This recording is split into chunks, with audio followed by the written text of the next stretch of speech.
செம்பருத்தி டீ எப்படி செய்கிறதுன்னு பார்க்கலாமா?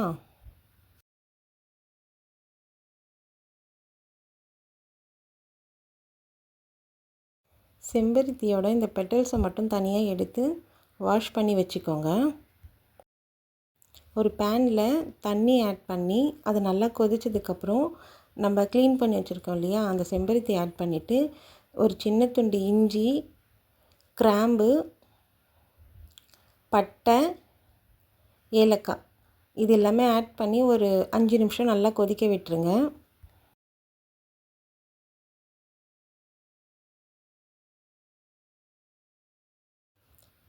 ஒரு கிளாஸில் ஹனி ஆட் பண்ணிக்கோங்க.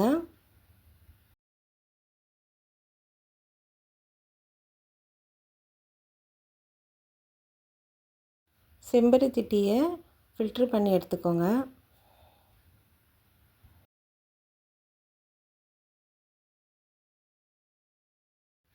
லெமன் ஆட் பண்ணிக்கோங்க.